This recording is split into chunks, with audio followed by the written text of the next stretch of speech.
इसको short trick से भी बना सकते थे। जब आइडेंटिकल कैपेसिटर्स हो तो जो इक्विवेलेंट कैपेसिटर होगा वो क्या हो जाएगा, C बाई N हो जाता है। तो C की वैल्यू हो गई 2 और N हो गया भी 2, दो कैपेसिटर हो गया आइडेंटिकल। इस वाले में देखो ये भी सीरीज नेटवर्क है, तो यहाँ क्या होगा 1/2 प्लस 1/4 प्लस 1/6, इसको सॉल्व करेंगे और जो भी वैल्यू आएगी वो किसकी आएगी, 1/CS की आएगी। इसलिए CS क्या होगा, जो भी आंसर आएगा उसको पलट के लिख देंगे, उतने फराड का होगा। क्लियर है ये क्वेश्चन। दूसरा देखो, ये सब सिंपल है। दूसरा देखो, दोनों क्या है, पैरेलल है। तो पैरेलल में क्या होता है, सिंपली जुड़ जाता है, तो कुछ नहीं करना, 8 और 8 16 फराड हो गया, है ना। यहाँ देखो, यहाँ भी पैरेलल कनेक्शन है, 2 4 6, कितना हो गया, 6 फराड का हो गया, है ना। यहाँ देखो, पहले तो इसमें ये दोनों पैरेलल में है आपस में, है ना। इस टर्मिनल के बीच में ये दोनों क्या है आपस में, पैरेलल में। तो पहले इसका पैरेलल सॉल्व करेंगे, तो ये तो सिंपली क्या हो जाएगा 4 फराड का, ये 4 फराड था ही, है ना। तो ये देखो दोनों आइडेंटिकल हो गए, तो ये वाला फॉर्मूला लगा सकते हैं सीरीज का। तो CS क्या हो जाएगा, C बाई N मतलब 4 और N मतलब नंबर ऑफ कैपेसिटर मतलब 2, तो कितना हो गया 2 फराड का आंसर। ठीक, इसमें इसमें कोई दिक्कत किसी को। चलो अब इसमें आते हैं, तो देखो ये दोनों आपस में सीरीज में है, तो पहले तो ये CS निकल जाएगा C बाई N से, क्योंकि आइडेंटिकल था। तो 2 है ही और 2 कैपेसिटर है, मतलब 1 फराड हो गया। तो ये नेटवर्क अब कैसा हो जाएगा, कुछ ऐसा, ऊपर में 1 फराड, नीचे का 1 फराड तो है ही, तो ये क्या हो गया पैरेलल में हो गया। तो पैरेलल में क्या होता है, सिंपली जुड़ जाएगा, तो 1 + 1 2 फराड का आंसर। ठीक, इसमें कोई दिक्कत। चलो इसमें आ जाओ, देखो ये दो सीरीज में आपस में, ये दोनों आपस में सीरीज में, और इन दोनों का जो सीरीज है वो क्या है, आपस में पैरेलल होगा, यही ना। तो ये दोनों सीरीज में है, तो इसका इक्विवेलेंट कितना 1 फराड आएगा इस फॉर्मूले से। सिमिलरली इन दोनों का सीरीज क्या होगा 1 आएगा, तो ये दोनों आपस में पैरेलल, तो 1 + 1 हो गया 2। अब यहां देखो 1 + 1 हो गया 2, तो अब ये 2 और ये 2 आपस में क्या है, सीरीज में है ना। ये और ये आपस में सीरीज में है, तो सीरीज में है तो क्या हो जाएगा ये वाला फॉर्मूला फिर, क्योंकि दोनों आइडेंटिकल मिल गया, तो 2/2 मतलब ओवरऑल 1 फराड का आंसर, है ना। क्लियर है सबको। चलो इसको देखो तो जरा, सबको अपने से बनाओ तो इसको। ये दोनों पैरेलल में है और ये दो को छोटा सर्किट है इसमें, एक ये वाला एक ये वाला, तो ये पैरेलल में है तो क्या होगा जुटेगा, तो 1 + 2 क्या हो गया 3 हो गया, ये जुटेगा तो 2 + 2 क्या हो गया 4 हो गया, तो ये हो गया 4 ये हो गया 3, तो ये तीनों आपस में सीरीज में, तो ये 3 ये 3 ये 3, तो 3 है और 3 वैल्यू है, तो C बाई N से 3/3 क्या हो जाएगा 1। तो इसका जो इक्विवेलेंट हो गया कैपेसिटेंस वो हो गया 1 फराड का। नीचे वाले का देख लो, ये है 4 ये है 4, तो क्या हो जाएगा 4/2 मतलब 2 का। तो अब ये दोनों आपस में क्या है पैरेलल में कनेक्टेड हैं, है ना, है पैरेलल में। तो पैरेलल का फॉर्मूला क्या होता है, सॉरी जुड़ जाएगा, तो 2 + 1 3, तो जिसका जिसका 3 आया है उसका सही है। अब है कि सीरीज वाले में क्या सेम होता है, चार्ज या वोल्टेज? हाँ, रेसिस्टर में करंट होता है सेम, यहाँ पे चार्ज होगा सेम। और पैरेलल वाले में क्या सेम होता है, वोल्टेज, और चार्ज डिफरेंट होता है। तो देखो अब है कि इसमें क्वेश्चन कैसे बनेगा। तो क्वेश्चन में एक पैटर्न जुड़ जाता है कि टोटल चार्ज सप्लाई कितना होगा नेटवर्क में, सो बताओ। तो मान लो कि ये दो कैपेसिटर्स हैं,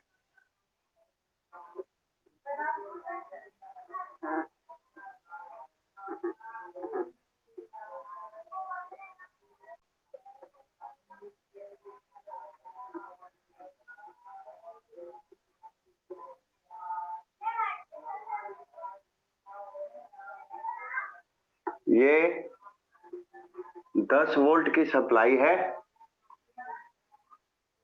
ये है 2 फराड, 2 फराड और 1 फराड का, है ना।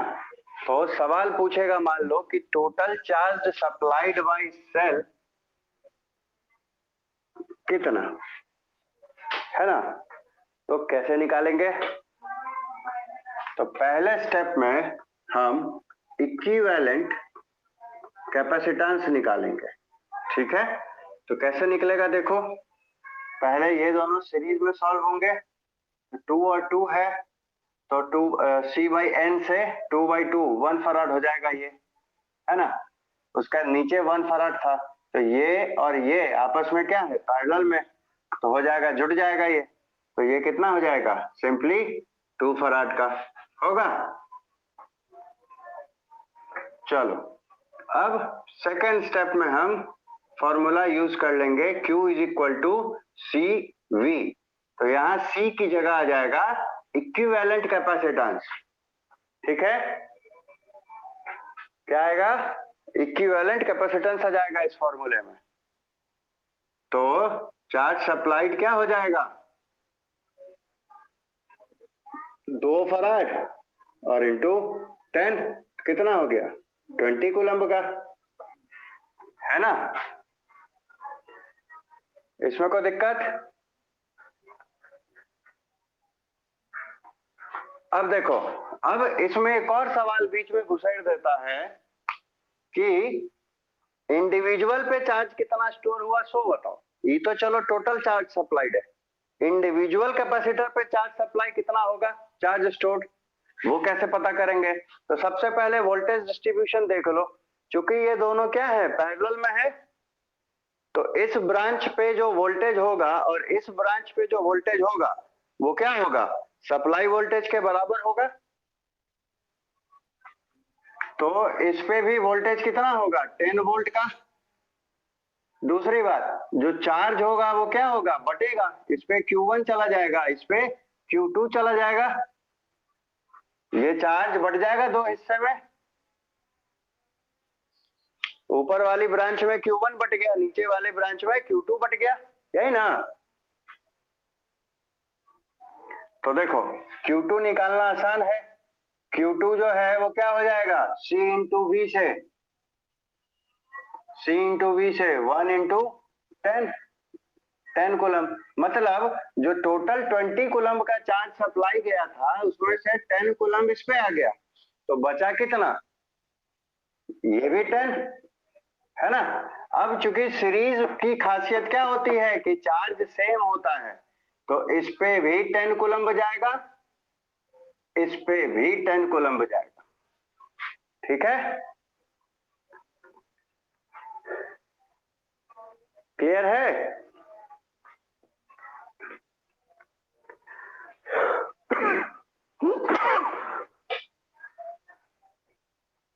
तो इस टाइप का सवाल आएगा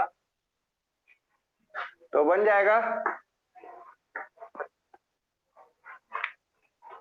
चलो ऐसा ही सवाल बहुत से बहुत आता है।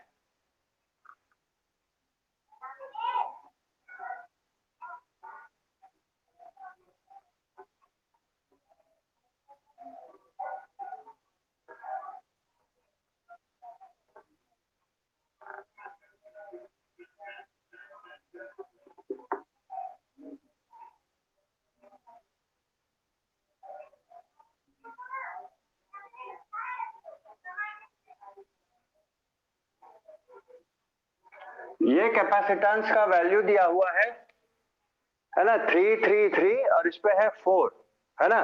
तो हमको टोटल चार्ज सप्लाइड निकालना है, प्लस इसमें कितना चार्ज जाएगा वो निकालना है, प्लस इस ब्रांच में कितना चार्ज जाएगा वो निकालना है। तो ये तो हो जाएगा 1, ये हो जाएगा 4, तो 1 + 4 हो गया 5, है ना। तो 5 को ये हो गया, तो 5 × 5 टोटल 25 हो जाएगा। इस पे वोल्टेज एम्पियर होगा कितने का, 5 वोल्ट का, तो 5 चौका 20 हो गया।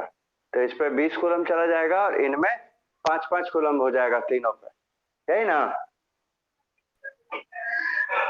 चलो यहाँ देखो, एक क्वेश्चन इस टाइप से आएगा, थोड़ा फिगर में अजीबोगरीब दिखेगा तुमको, बट बहुत इजी होता है।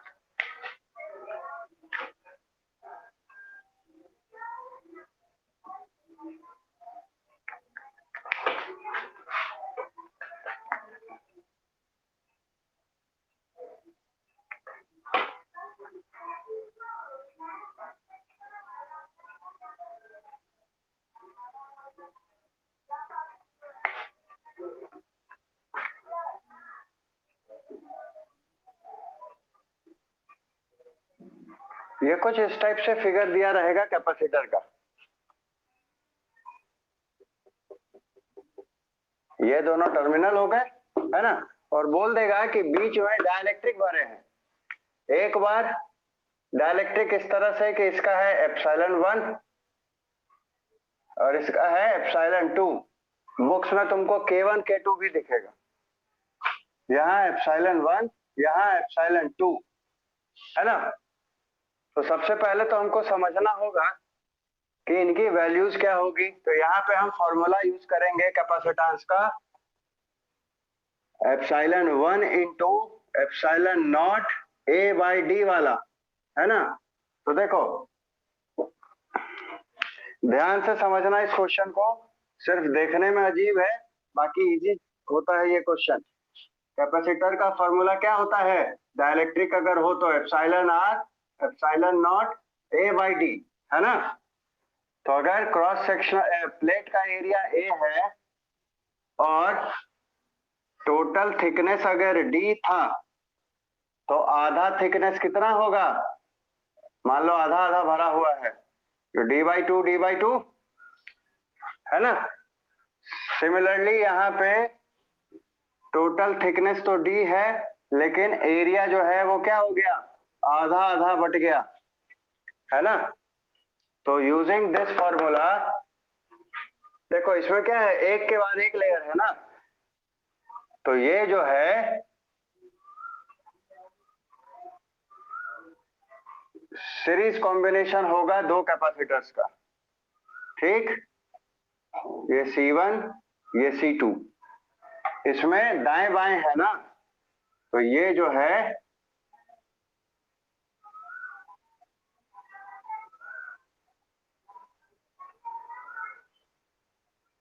पैरेलल कॉम्बिनेशन होगा दो कैपेसिटर्स का, क्योंकि एरिया ऑफ कांटेक्ट उधर है। एक कैपेसिटर ये हो गया, एक कैपेसिटर ये हो गया, है ना, जो कॉमनली ज्वाइंट है, दोनों एंड इनका एक साथ, है ना। तो ये जो है वो क्या होंगे, पैरेलल कॉम्बिनेशन में होंगे, ठीक।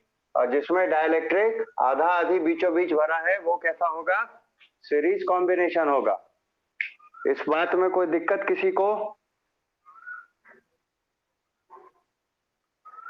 इस बात में कोई दिक्कत किसी को। तो अब देखो हमको पहले वैल्यू लिखने की जरूरत है। तो C1 का वैल्यू क्या हो जाएगा, देखो ε1 ε0, एरिया तो पूरा ही कवर हो रहा है, तो A और बटा में थिकनेस कितनी हो गई, D/2, तो थिकनेस D/2 लिख देंगे। Similarly C2 epsilon not d/2 है ना, होगा। तो इसका इक्विवेलेंट कैपेसिटेंस क्या होगा, 1/C1 प्लस 1/C2, यही ना होगा।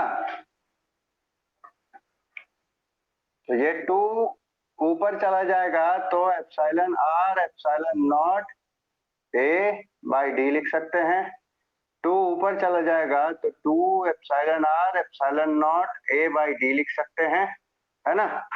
तो 1/C1 जब करेंगे तो ये क्या लिखाएगा, d/2 epsilon r epsilon not a, है ना, plus d/2 epsilon r epsilon not a, यही ना। तो यहाँ एप्सिलॉन r नहीं है, एप्सिलॉन 1 था और एप्सिलॉन 2 था। इसी को सॉल्व करके हम इक्विवेलेंट कैपेसिटेंस निकाल लेते हैं। क्लियर है?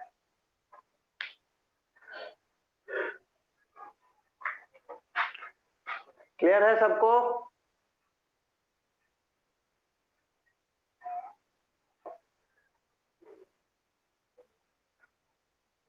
देख लो इसमें किसी को कोई डाउट?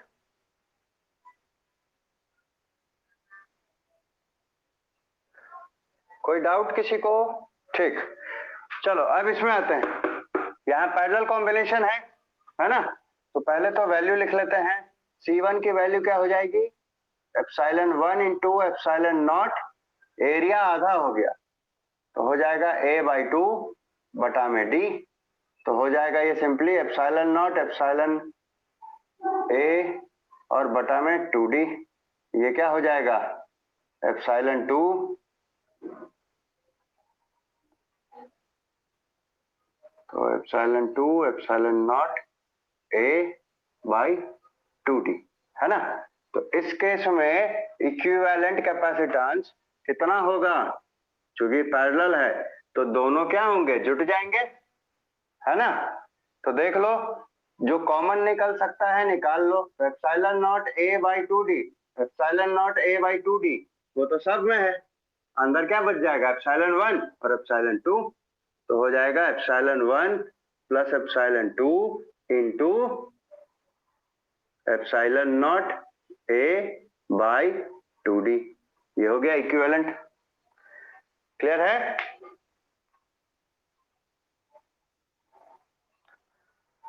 इसमें किसी को कोई दिक्कत?